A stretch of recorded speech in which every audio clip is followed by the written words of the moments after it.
안녕하세요. 저는 서울에 사는 30대 후반 여자입니다.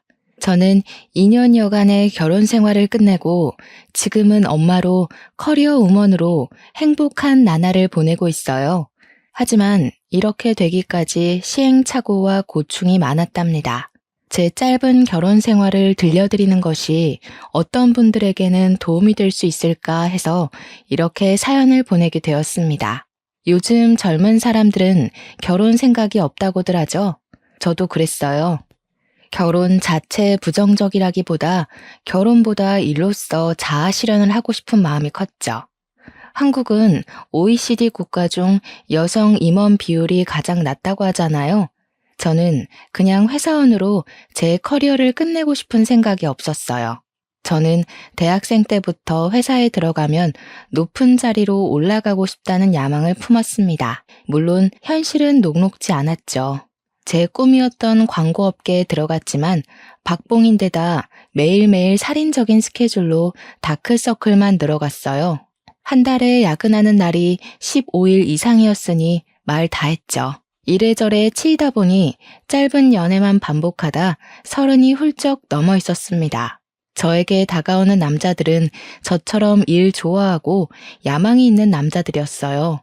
서로 일 욕심이 있고 관계 자체에 쏟는 시간이 적다 보니 자연스레 관계가 금방 헐거워지곤 했죠. 그래도 괜찮았습니다. 저한테는 목표가 있었으니까요.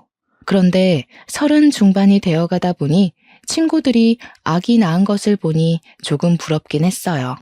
저는 결혼할 생각은 없었어도 아기는 무척 좋아했거든요. 아기 옷만 보면 마음이 몽글몽글해져서 친구들의 아이에게 줄 옷이며 신발을 사곤 했습니다. 그렇게 이모 노릇을 톡톡히 하던 어느 날 소개팅 제안을 받게 되었어요. 제가 아이를 예뻐하는 걸 본 친구가 그러지 말고 괜찮은 남자가 있으니 한번 만나보라고 한 거였죠. 그렇게 못 이기는 척 만나본 남자는 지금까지 만났던 남자들과 달랐어요. 성격이 온화하고 차분하며 무슨 일에든 큰 욕심이 없는 무난한 사람이었죠. 전에는 그런 사람에게 매력을 느끼지 못했지만 저도 나이가 차고 혼자 있는 것에 지치다 보니 그의 편안함이 매력으로 느껴졌어요. 게다가 그는 제가 하는 일을 늘 응원해 줬습니다. 그렇게 저는 사귄 지 1년도 안 되어 그 남자와 결혼을 약속하게 됐습니다. 저도 아이를 갖고 싶은 마음이 있었기에 결혼을 할 거라면 미룰 필요가 없다고 생각했죠. 저희 집도 어려운 형편은 아니었지만 남편 집도 여유가 있는 편이어서 30평짜리 집을 해주었어요. 요즘 시대에 빚 없이 집 사서 결혼하는 사람은 얼마 없다면서 주변에서 다들 부러워했죠. 처음에는 행복했습니다. 서로 동갑내기다 보니 뭘 해도 소꿉장난하는 것처럼 재미있게 할 수 있었어요. 하지만 시간이 갈수록 가사 분담 문제가 제 골치를 아프게 했습니다. 막내 아들로 귀하게 자란 남편은 집에서 손가락도 까딱 안 하는 걸 당연하게 여기며 살아온 사람이었죠. 그래도 결혼했으니 자기도 집안일을 하겠다고 말했지만 완전 수박 겉핥기 하듯 했습니다. 직장인들은 주말이면 청소며 빨래며 구석구석 할 일이 많잖아요. 하다못해 냉장고 정리도 해야 하고요. 그런데 남편은 집안일을 할 때 자기가 먼저 나서거나 주도적으로 하는 법이 절대 없었습니다. 말하기 전까지는 아무것도 안 하다가 보다 못한 제가 이것 좀 하라고 시키면 그것만 하고 소파로 가서 드러눕기 일쑤였죠. 오늘 우리 빨래도 해야 하고 화장실 청소도 해야 돼. 싱크대랑 가스레인지도 더러우니까 닦아야 하고 오늘은 누워있지만 말고 좀 적극적으로 해봐. 집안일은 도와주는 게 아니고 같이 하는 거라고 말했잖아. 아니, 하라는 대로 다 했는데 왜 자꾸 뭐라 그러는 거야? 우리 엄마는 나더러 주말에는 쉬라고 그랬는데 가만 보면 자기는 일 중독이야. 주말에는 쉬어야지.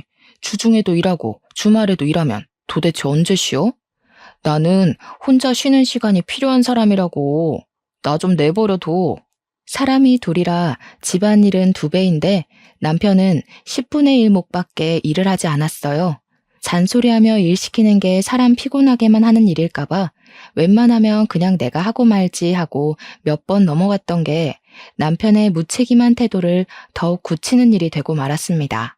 남편에게 주말은 청소기나 한번 돌리고 하루 종일 게임을 하거나 유튜브를 보는 날일 뿐이었어요.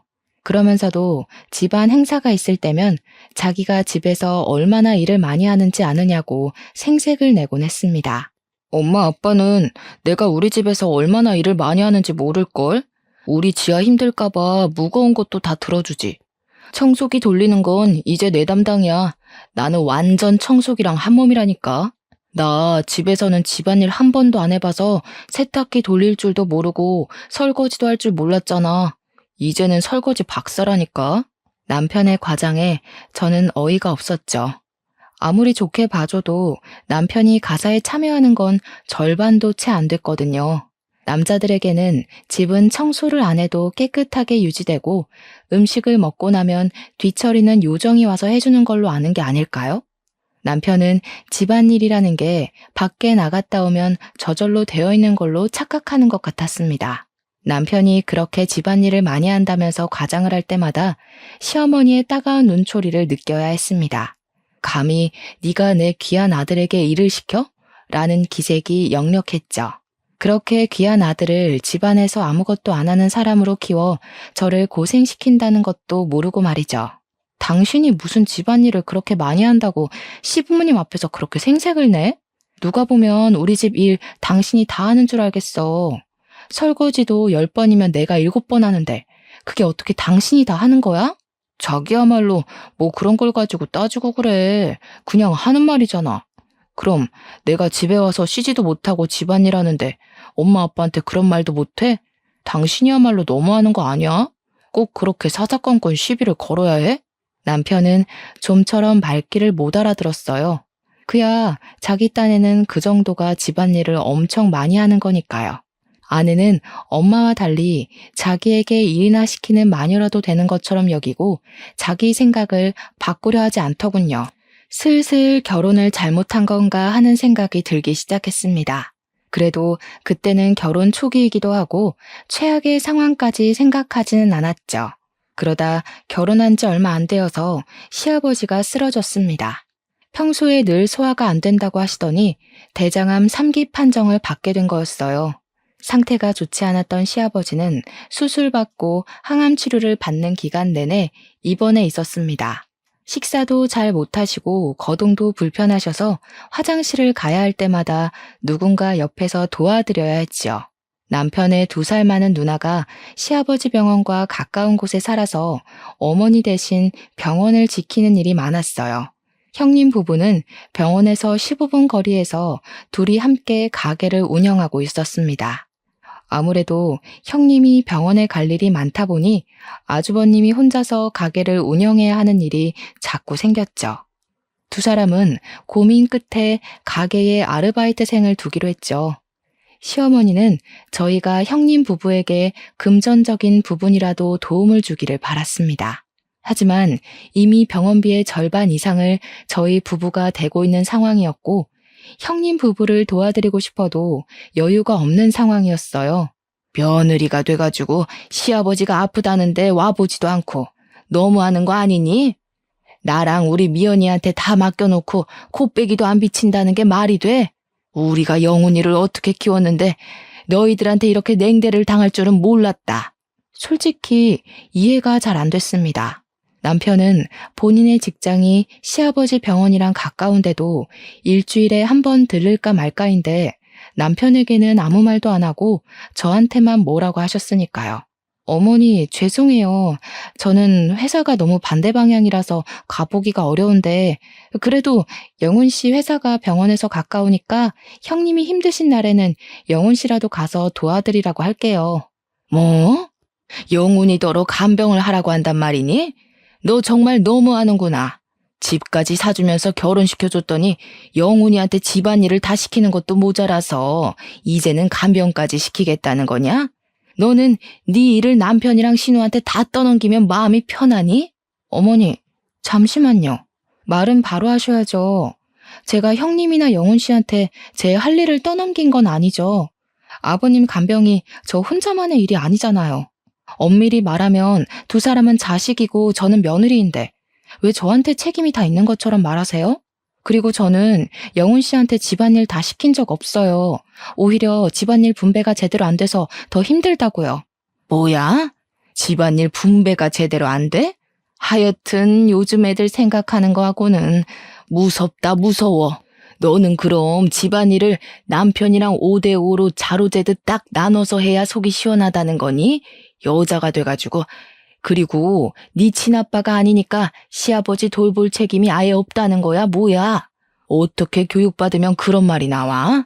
아이고 어머니, 그런 말이 아니잖아요. 어찌 됐든 일이든 뭐든 분배가 제대로 되어야 서로 만족할 수 있죠. 한 사람이 일방적으로 일하거나 경제적인 부담을 지면 당연히 불만이 생길 수밖에 없어요. 저도 제가 이런 말을 하게 될 줄 몰랐어요. 그런데 결혼하고 보니까 어머니 말대로 자로 재듯 나눠야 할지도 모른다는 생각이 드네요. 아이고, 맹랑하기 짝이 없구나. 그렇게 반반 나누는 게 좋으면 너도 네 형님이랑 나눠서 간병해야 하는 거 아니니? 그럼 집 살 때는 왜 우리 돈으로 샀어? 너 지금 살고 있는 그 집에 땡전 한 푼도 안 냈잖니? 그럼 우리 아들이 그에 대해 억울해야겠네. 안 그래? 집 사주신다고 해서 저희가 혼수 다 한 거잖아요. 제 명의로 된 집도 아닌데 제가 그 집 때문에 빚졌다고 생각해야 하나요? 저도 아버님 아프신 거 마음 아프게 생각해요. 하지만 현실적으로 일도 늦게 끝나고 병원도 회사에서 2시간 거리인데 어떡해요. 제가 하려던 말은 형님이 간병하는 걸 마치 제 일을 대신하는 것처럼 말씀하실 필요는 없다는 거예요. 미안한 마음이 있다가도 없어질 판이었죠. 남편에게는 간병하라는 말도 안 하시면서 저만 닥달하는 게 너무 억울했어요.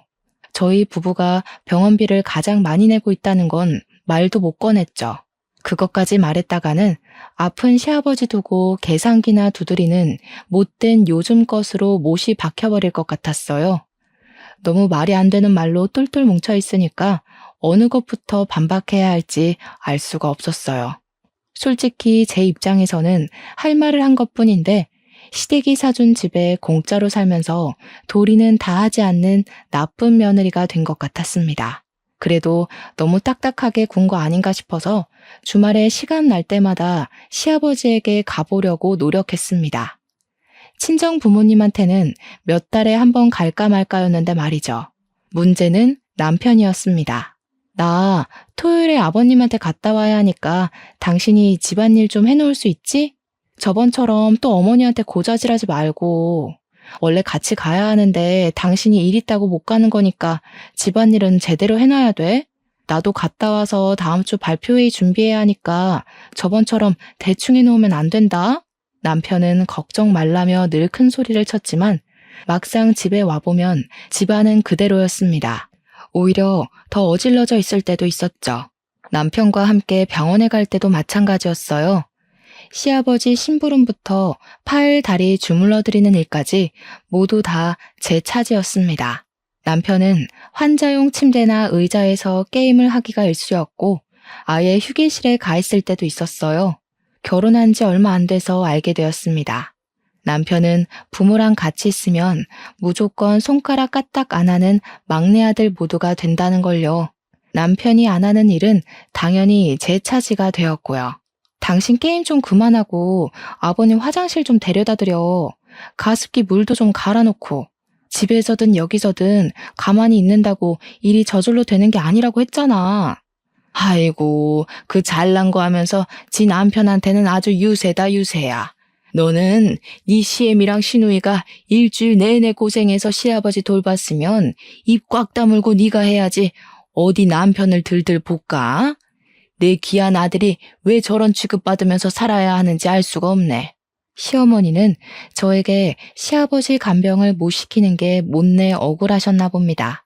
하루는 저를 부르더니 다음 주 주말에 아주버님 생일이니 저에게 아주버님 생일상을 차리라는 거였습니다. 그걸 왜 제가 차려야 하냐고 묻자 시어머니가 저를 잡아먹을 듯이 째려보는 거 아니겠어요? 네 할 일을 우리 딸이 대신해 주는데 우리 딸이 간병하느라 바빠서 제 남편 생일상 봐주기 어려워 그렇다. 왜? 너한테 말한 게 뭐 잘못됐냐? 너는 이것도 하기 싫고 저것도 하기 싫으면 뭐 하러 결혼했니? 자꾸 못된 며느리 취급을 받으니까 저도 헷갈릴 지경이었어요. 정말 내가 내 의무를 제대로 안 하는 걸까? 하지만 바로 2주 전에 시어머니 생일상을 차리느라 주말 내내 쉬지도 못하고 꽁지가 빠지게 일을 한 건 왜 쏙 빼먹는 걸까요? 혹시 집안 생일상 차리는 게 다 제 일인가요? 형님 아이들, 그러니까 시은이, 시연이 생일상도 제 몫이겠네요? 형님이랑 아주버님은 시간이 전혀 없고 제가 해야 할 간병을 도맡아 하고 있으니까요. 이제야 말이 통하는구나. 당연히 네 일이지. 시키지 않아도 알아서 해야 될 걸 입 아프게 여러 번 말하게 하지 마라. 한 달 있으면 시은이 생일이니까 그것도 네가 준비하는 걸로 알고 있어라. 어이가 없어서 반박할 기운조차 없었어요. 남편에게 의논을 해봤지만 남편은 전혀 도움이 되질 않았습니다. 자기가 어머니랑 제 사이에서 할 수 있는 게 없으니 그냥 제가 알아서 하라는 거였죠. 결혼 전에는 그렇게 저만 생각해주고 결혼하면 제가 일에 집중할 수 있게 뭐든 해줄 것처럼 굴더니 그때 그 남자가 맞나 싶었습니다. 그러던 중 저는 제가 임신했다는 걸 알게 됐습니다. 임신 4개월이었어요. 결혼한 지 1년이 조금 안 되었을 때였죠.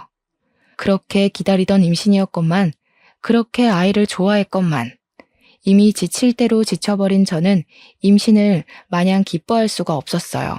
슬픈 일이었죠. 그날 저는 남편에게 진지하게 다시 대화를 시도했습니다. 지금 시댁에서 나에게 하는 처사는 전혀 공평하지가 않고 아이를 낳으면 더 힘들어질까봐 진심으로 걱정이 된다고 말했습니다. 그래도 아기를 가졌다는 말에 남편은 기뻐하더군요. 남편은 미안하다면서 아빠 병 때문에 엄마가 너무 예민해져 있는 모양이니 조금만 견뎌보자고 말했습니다. 석연치는 않았지만 그래도 아기 소식에 기뻐하며 자기가 더 잘하겠다고 말하는 남편을 보니 그래도 마음이 좀 놓였어요. 무엇보다 형님 댁 생일상까지 차리라는 말은 없었던 일로 하겠다고 남편이 약속해 주었기 때문에 기분이 나아졌습니다. 아니, 그게 지아도 바쁘다니까 그렇지. 임신도 했잖아요. 누나가 그렇게 바쁘면 사람이라도 불러서 생일상 차리면 되지. 아, 잡혀 살긴 누가 잡혀 살아. 그러니까 우리가 병원비 많이 내자. 아니라니까요, 글쎄. 애초에 남편이 시어머니를 이길 수 없다는 걸 그때 알았어야 했는지도 모르겠습니다. 임신을 해도 별로 달라지는 건 없었어요. 시어머니는 몸 조심하라는 말 한마디 없이 주말만 되면 어떻게든 저를 불러내어 일을 시킬지 그런 궁리에만 빠져 있었습니다. 그리고 주말에도 제대로 일을 안 할 거면 주중에 퇴근 후 1시간 거리에 있는 시댁에 가서 자기 대신 집안일을 하라고 시키기까지 했어요. 어머니, 제가 퇴근 후에 거기를 어떻게 갔다 와요? 홀몸도 아닌데. 안 그래도 회사에서 일 많아서 힘든데 그렇게 못해요. 저희가 그래도 주말에 번갈아 가면서라도 오잖아요. 여기서 더 하라는 건 정말 무리예요. 네가 주말에 와서 하는 일이 뭐가 있니? 그렇다고 네가 무슨 억만금을 벌어? 무슨 대단한 일을 한다고 그렇게 유세야? 그러니까 주말에 잠깐 코빼기 비추는 거 빼고는 아무것도 안 하시겠다? 임신까지 했으니 이제 아주 기고만장이겠구만. 누구는 임신 안 해본 줄 알아? 이런 식의 실랑이가 끝도 없이 벌어졌어요. 시아버지 간병을 안 하니 뭐라도 하라면서 떼를 쓰는 격이었죠. 이래서야 아이 낳아서 키울 수 있으려나 걱정하고 있을 때 남편이 자기가 육아휴직 쓰겠다는 말을 꺼냈습니다. 저는 제가 맡고 있는 프로젝트가 있어서 도저히 육아휴직을 길게 쓸 수 있는 상황이 아니었어요. 남편 직장은 비교적 안정적이었고 저보다는 육아휴직을 쓸 수 있는 상황이라고 생각했기 때문에 그래도 다행이라고 생각했어요. 남편에게 여유가 생기면 시어머니와의 트러블도 좀 나아지리라 생각했거든요. 하지만 그건 제 착각이었습니다. 결혼 전 남편은 육아휴직 쓰는 게 자기 꿈이라고 노래를 불렀죠. 그런데 남편이 엉뚱한 소리를 꺼내는 게 아니겠어요? 지아야, 나 말이야. 지금 이 회사에서는 아무래도 비전이 없는 것 같아. 이대로 가다가는 나만 뒤떨어질 것 같은데. 아무래도 나 따로 자격증을 준비하는 게 맞는 것 같아. 그래서 말인데, 공인중개사 자격을 딸까 하는데 마침 육아휴직도 받을 수 있고. 육아휴직 기간에 공부를 어떻게 해? 당신은 육아가 무슨 애들 장난인 줄 알아? 공부하면서 널널하게 애 볼 수 있는 거면 뭐하러 휴직까지 해가면서 애를 보겠어. 당신은 육아만 잘해도 다행이니까 괜한 소리 하지 마. 그래서 말인데 애 낳으면 엄마더러 봐달라고 하면 어떨까? 솔직히 나 혼자서 애 볼 수 있을 것 같지도 않고 그러는 게 좋을 것 같은데. 그게 무슨 말 같지도 않은 소리야? 육아휴직을 쓰는데 애를 시어머니한테 봐달라고 한다니. 당신 정신 나갔어? 절대 안 돼. 안 그래도 일 많다고 나한테 토덜대는데 애까지 보게 하면 도대체 무슨 소리를 들을 줄 알고 어떻게 육아휴직을 쓰고 애를 남한테 보게 하겠다는 생각을 할 수가 있어? 나 지금 좀 무서우려고 그래. 지아야, 제발. 나 진짜 이번에 공부해야 돼. 안 그러면 직장에서 도태되고 쪽이란 쪽은 다 당할 것 같단 말이야. 나 한 번만 봐주라. 제발. 자격증만 따면 내가 진짜 너 고생 안 시킬게. 우리 엄마 애 보는 거 가지고 싫어할 뿐 아니야. 지금 좀 역정이 나셔서 그렇지 시은이 때도 엄마가 다 봐줬잖아. 저는 남편의 간곡한 부탁에 결국 넘어갔습니다. 시아버지도 많이 나아졌으니까 그렇게 크게 부담될 일도 아닐 거라는 생각이었죠. 저는 어느덧 임신 7개월이 되어 있었고 몸이 점점 힘들어지고 있었어요. 여전히 가사에 책임감을 보이지 않는 남편에게 일 좀 하라고 잔소리를 했더니 다음날 시어머니가 집에 와 있는 게 아니겠어요. 어머니, 말도 없이 이 밤에 웬일이세요? 이 짐은 다 뭐고? 몰라서 묻는 거냐? 네가 집안일 안 한다고 영훈이한테 그렇게 닥달을 했다면서. 내 그럴 줄 알았지. 시댁 무서운 줄 모르고 남의 집 귀한 아들한테 집안일 안 한다고 타박을 해? 영훈이가 뭘 할 줄 아니? 오죽 그랬으면 영훈이가 나한테 도와달라고 그랬겠어? 여보, 이게 지금 무슨 소리야? 나 이제 몸이 조금 힘드니까 조금만 더 신경 써달라고 했지. 내가 무슨 바가지를 긁어. 그리고 그렇다고 어머니를 불러들이는 게 어디 있어? 우리 집 일은 우리끼리 해결해야지. 왜 자꾸 어머니를 끌어들여? 아니, 그게 아니고 내가 불러들였다기보다는 그냥 얘기하다 보니까 말한 것뿐이야. 근데 어차피 자기 애 낳으면 엄마한테 봐달라고 부탁드릴 생각이었잖아. 내가 지금 감당이 안 돼서 그러니까 조금 일찍 봐달라고. 문제될 거 없잖아, 응? 이게 무슨 날벼락인가요? 시어머니한테 아이를 맡기더라도 아이 낳으면 직장 가 있는 동안 잠깐만 봐달라고 할 생각이었지. 아이 낳기도 전부터 우리 집에 와 계시게 할 생각일 줄 누가 알았겠어요? 당신, 정말 이게 맞는 선택이야? 지금 이 상황에서 꼭 공부를 다시 해야 해? 애 하나 키우는 게 얼마나 큰일인데 하필이면 이때. 내가 어머니 때문에 힘들어하는 거 알면서 어떻게 이래? 이건 나더러 애 키우면서 시집살이까지 하라는 소리밖에 안 되잖아. 자기는 무슨 말을 그렇게 해? 내가 지금 놔두자고 하는 일이야? 이렇게 해서 내가 잘 돼야 아기도 잘 키울 거 아니야. 앞날도 깜깜하고 애도 태어나는데. 그럼 내가 어떻게 가만히 있어? 엄마가 와서 도와주시면 좀 어때서? 엄마가 남이야? 아빠 간병 들 때도 너희 아빠니 뭐니 그러더니 꼭 그렇게 편을 갈라야 해? 이렇게까지 이해심 없는 여자인 줄 몰랐어. 방귀 낀 놈이 성낸다더니 자기가 역정을 내는 게 아니겠어요? 남편은 저에게 따지고 있지 시어머니는 팔짱을 끼고 저를 째려보지. 저는 말 그대로 수세에 몰렸습니다. 앞날이 캄캄했습니다. 결국 그날부터 제 눈물겨운 시집살이가 시작됐죠. 아이고 집안꼴하고는 여태 제 남편 아침밥 한 번 안 차려준 꼴이 훤하구만. 우리 아들도 부처가 따로 없어. 저렇게 게을러 빠진 애랑 살면서 지 엄마한테는 밥 얻어먹는다고 거짓말까지 하고 저렇게 착해 빠져가지고 어떡할꼬. 그러니 저런 독한 여팻네한테 잡혀 살지. 어머니, 저도 우유 한 잔 못 마시고 나가는데 일도 제가 더 늦게 끝나고요. 왜 저한테만 아침밥 차리라고 하세요? 아침밥이 그렇게 중요하면 필요한 사람이 차려 먹으면 되죠. 아직도 뚫린 입이라고 할 말이 남았나 보구나. 내가 여태까지 말 안 한 건 그래도 젊은 사람들을 존중해 주려고 그런 거였다. 그런데 와서 보니까 도저히 그냥 내버려 둘 수가 없구나. 너는 내가 아주 예의라는 걸 제대로 가르쳐야지 안 되겠어. 집안일도 제대로 안 하면서 어디 시애미한테 눈 똑바로 뜨고 따박따박 말대꾸를 해? 네 애미가 그렇게 가르치디?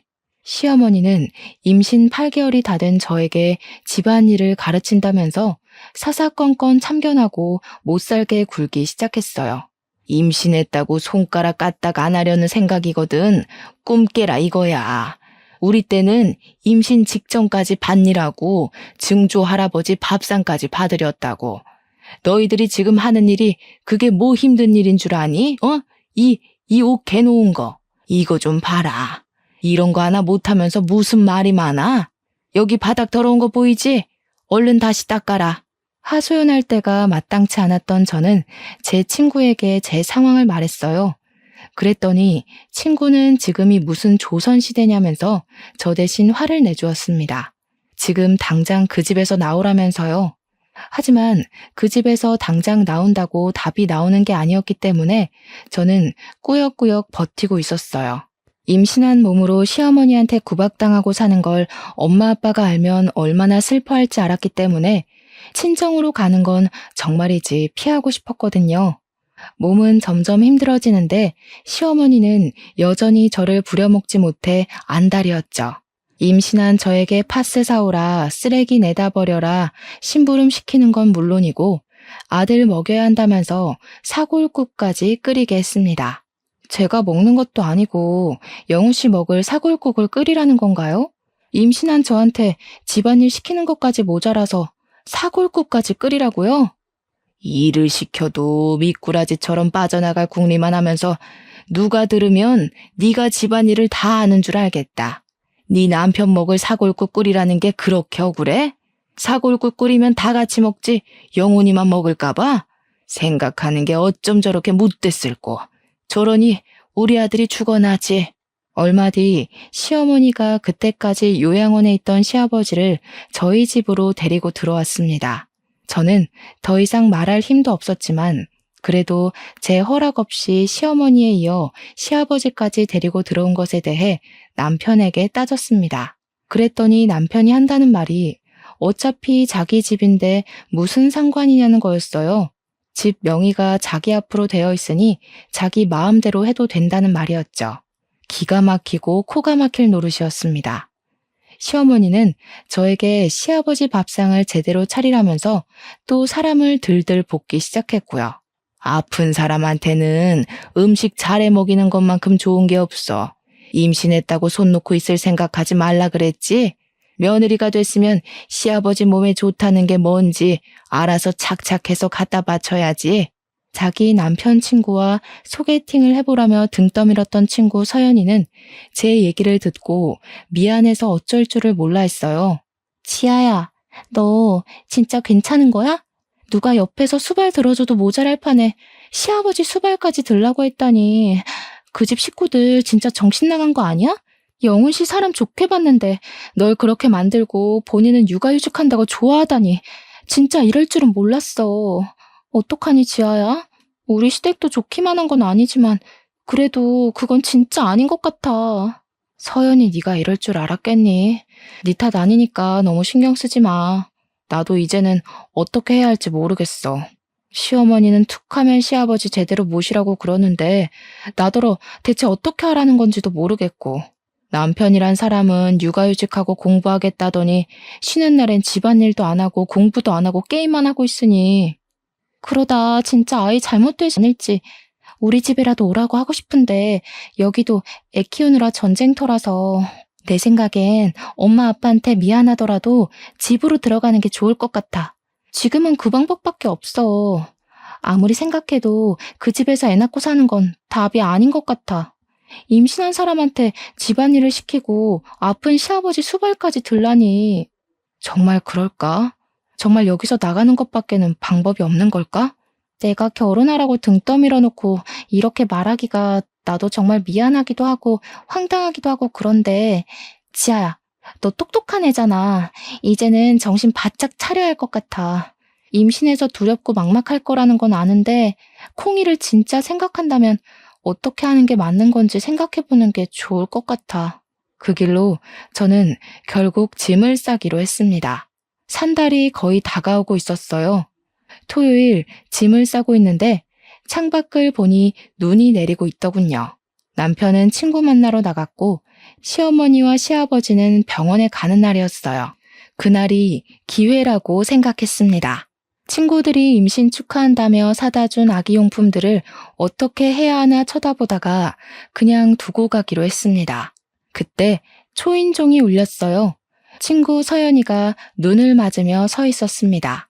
저는 깜짝 놀라서 말을 못하고 있었는데 서연이는 시간이 별로 없다면서 제 손에 뭔가를 쥐어주지 뭐예요.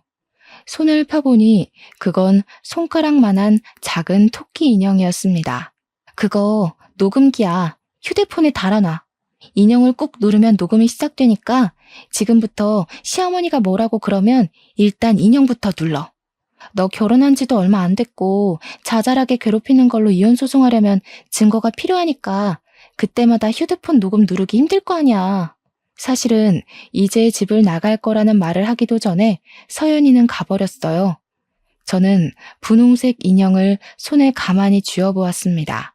그 인형 녹음기를 제대로 쓸 수 있을지는 몰라도 친구의 마음이 느껴져서 어쩐지 안심이 되는 기분이었어요. 짐을 다 싸고 나가려는데 시어머니가 들어오는 게 아니겠어요? 시아버지 검사 결과가 좋지 않아서 며칠 더 입원해야 할 것 같다고 물건을 챙기러 온 거였습니다. 저는 얼른 인형을 꾹 눌렀습니다. 너 지금 어디 가는 거니? 설마 우리 몰래 도망가려는 거야? 이게 지금 무슨 일이라니? 뭐 이런 게 다 있어? 소방 맞아 쫓겨나도 100번은 쫓겨났을 마당에 제가 뭐가 잘났다고 도망을 가? 저 더 이상은 못 견뎌요. 임신한 사람한테 툭하면 집안일 시키고 심부름 시키는 게 맞는다고 생각하세요?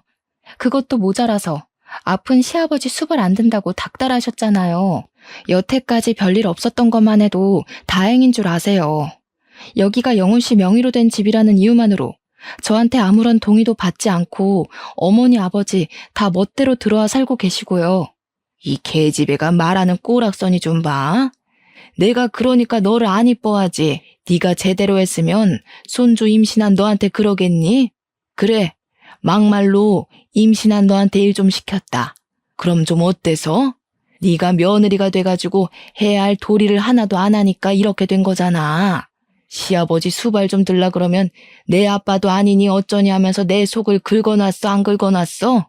영훈 씨한테는 아무 말도 안 하고 항상 저한테만 뭐라 그러셨잖아요. 저는 이 집안 며느리지 노예가 아니라고요. 그렇게 일할 사람이 필요하면 며느리 말고 가사도우미, 간병인을 고용하세요. 저는 남편 대신 집안일하고 시아버지 수발 들고 시누이 가족 생일상까지 차리는 노예가 아니에요. 뭐야? 이 싹 수 없는 년이 뭐가 어쩌고 어째? 시어머니가 제 뺨을 때렸습니다. 임신한 사람을 괴롭히는 것도 모자라서 때리기까지 하세요? 왜? 맞으니까 억울하냐? 임신한 몸으로 일하는 게 억울해? 우리 때는 네가 당한 거에 10배도 더했어. 그거 일 좀 했다고 집으로 쪼르르 가버리면 네 부모가 퍽이나 좋아하겠다. 하긴 너를 그따위로 키워놓은 작자들이니 그 인간들도 뻔하지. 어디 네 잘난 주둥이에 네 부모도 넘어가나 보자. 시댁 허락받고 아기 낳을 때까지 친정에 있기로 했다는 제 말에 엄마는 별말 없이 저를 맞아줬습니다. 아빠는 제가 왔다는 소식을 듣고 커다란 멜론을 사들고 헐레벌떡 돌아오셨고요. 오랜만에 엄마가 해준 따뜻한 밥을 먹고 아빠의 사랑을 받으며 편안함을 맛봤죠. 두 분은 얼굴이 왜 이렇게 까칠하냐고 걱정하시면서도 캐묻지는 않으셨어요. 엄마 아빠와 따뜻한 시간을 보낸 뒤 저는 혼자 아빠 서재로 들어갔습니다. 인형의 등에 있는 지퍼를 내려보니 USB 형태의 녹음기가 나왔어요. 인형을 누르면 겉에 있는 버튼이 눌려서 녹음이 되는 거였죠. USB를 컴퓨터에 꽂고 아까 그 집에서 나오기 전에 녹음했던 녹음본을 눌렀습니다. 평화로운 친정집의 아빠 서재에서 울려 퍼지는 시어머니 앙칼진 목소리를 듣자니 제 처지가 다시금 실감이 나더군요. 조금 있으면 아기가 태어날 텐데 이혼을 해도 되는 건지 괴로운 마음이었어요.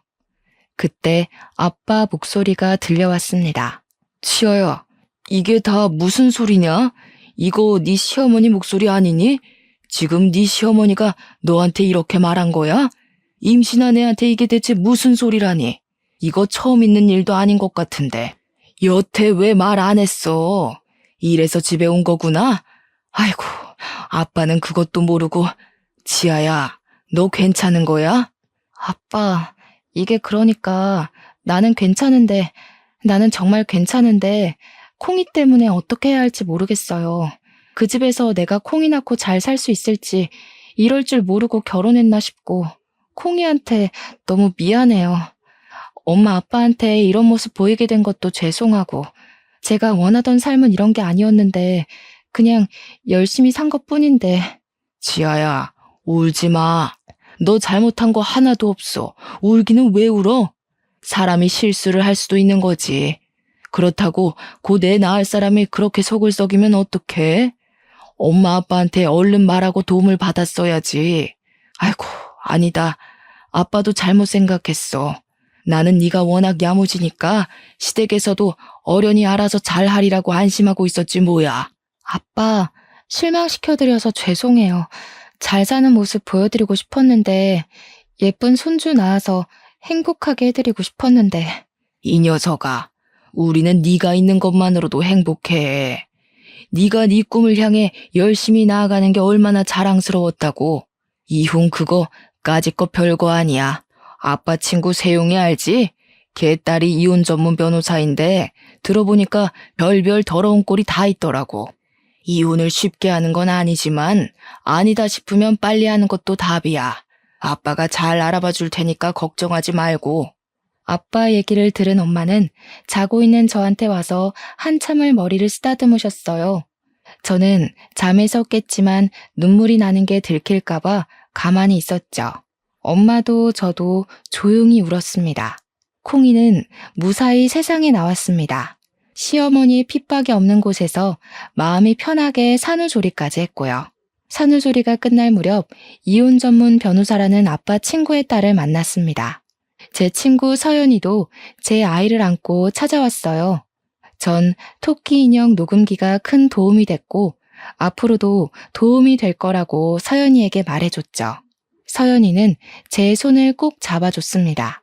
그리고 저는 남편과 시부모까지 기다리고 있는 집으로 돌아갔습니다. 마음은 전쟁터에 나가는 장군의 심정이나 마찬가지였어요. 저에겐 든든한 지원군이 있었고 지켜야 할 아이도 있었죠. 제가 들어가자 시어머니는 호통부터 쳤습니다. 저는 토끼 인형을 꼭 쥐고 있었죠. 아니, 이 인연이 미쳤나? 여기가 네 마음대로 드나드는 복덕방이라도 되는 줄 알아? 결혼을 했으면 참고 사는 법도 배워야지. 엄마라는 게 마음에 안 든다고 집을 뛰쳐나가? 지금 집에 환자도 있고 네가 해야 할 일이 얼마나 많은데 네가 그러고도 무사할 것 같아? 제가 오죽하면 집에서 뛰쳐나갔는지 생각은 안 해보셨어요? 임신한 사람 몸에 손댄 거부터 사과하세요. 이 년이 아직도 정신을 못 차렸어? 내가 혼자서 아들 밥 차리고 간병까지 하느라 얼마나 고생했는지 알아? 무릎 꿇고 빌어도 시원찮을 판에. 그래, 네가 네 의무를 다 안 하니까 손 좀 댔다. 어쩔래? 어머니 아들 밥 차리고 어머니 남편 간병하는 게 어떻게 제 의무가 되나요? 말이 되는 소리를 좀 하세요. 저까지 멍청해지는 것 같으니까. 어처구니 없어서 애 떨어질 지경이었던 게 한두 번인 줄 아세요? 제가 말씀드렸죠. 저는 이 집 노예가 아니라고. 당신이 아들을 아무것도 안 하는 무능한 사람으로 만들어놔서 피해본 건 저라고요. 뭐야? 이 썩을 년이 진짜 한번 당해봐야 정신을 차리겠구먼. 시어머니는 노발대발 화를 내며 제 머리채를 잡았습니다. 제가 머리채를 잡히는 걸 남편은 멀뚱멀뚱 구경만 하고 있었죠. 문 앞에서 기다리고 있던 아빠는 집안이 소란스러워지자 초인종을 눌렀고 남편이 문을 열어줬습니다. 아니, 이게 다 뭐야? 지아, 너 머리가 왜 그래? 이 여자가 임신한 딸을 뺨 때리는 것도 모자라서 이제 남의 집 귀한 딸 머리채까지 잡아? 당신만 손 있는 줄 알아? 그러니까 진작 애 교육 좀 잘 시키지 그러셨소. 사돈댁에서 애 교육을 안 시키니까 우리 아들 고생하고 나도 고생하는 거 아닙니까? 우리 딸이 무슨 의무를 다하네? 얘가 어릴 때부터 얼마나 책임감이 강하고 자기를 똑부러지게 했는데 저런 못된 여자가 있나? 자네는 뭘 그렇게 멀뚱멀뚱 서서 구경만 하고 있어? 자네야말로 남편 역할 좀 제대로 하게. 가자 지아야, 상종을 하지 말아야지. 저렇게 무식한 인간들하고 더 얘기했다간 귀가 어떻게 될 것 같으니까. 잠깐만요 아빠. 짐을 챙겨 나가기 전 시어머니의 뺨을 후려쳤습니다. 자기 숟가락도 못 놓는 남자들 데리고 한번 잘 살아보세요. 죽을 때까지 본인 치마폭 안에 꽁꽁 싸매서 죄 없는 다른 여자들 피해주지 마시고. 이혼 소송은 생각보다 쉽게 끝났어요. 제가 갖고 있던 녹음 파일들이 배우자 가족에게 폭력적인 대우를 받은 증거로 인정되어 위자료도 받고 양육권도 가져올 수 있었습니다.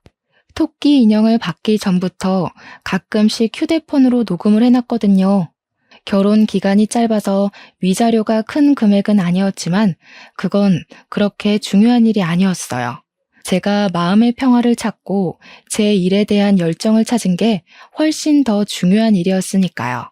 저는 아이가 3살 되던 해에 회사에서 나와 광고회사를 차렸고 지금은 CEO로 성장해 바쁜 나날을 보내고 있습니다. 일에 대한 열정으로 업계에서 인정받아 회사를 키워나가고 있어요. 시댁에서 스트레스 받으며 있었다면 절대 이렇게 능력을 발휘하지 못했을 것 같아요. 사랑하는 딸도 무럭무럭 건강하게 잘 자라고 있고 사랑하는 가족과 친구도 있고 제 일도 키워나가는 지금이 저는 그 어느 때보다도 행복하답니다. 제 이야기는 여기까지예요. 그때로 돌아가라고 하면 돌아가고 싶지 않지만 그래도 사랑하는 딸이 있으니 후회는 없어요. 혹시라도 여러분 중에 저처럼 아이 때문에 최악의 시댁에서 빠져나오기를 주저하고 있는 분들이 있다면 주변에 의논하시고 손을 내밀어 보셨으면 좋겠다는 말씀을 드리고 싶어요. 주변에 친구가 없더라도 요즘엔 좋은 상담 기관도 많이 있으니까 혼자서 끙끙 앓지 않으셨으면 좋겠습니다. 아이도 중요하지만 무엇보다 중요한 건 우리 자신의 행복 아니겠어요? 아무튼 다들 행복하게 사세요.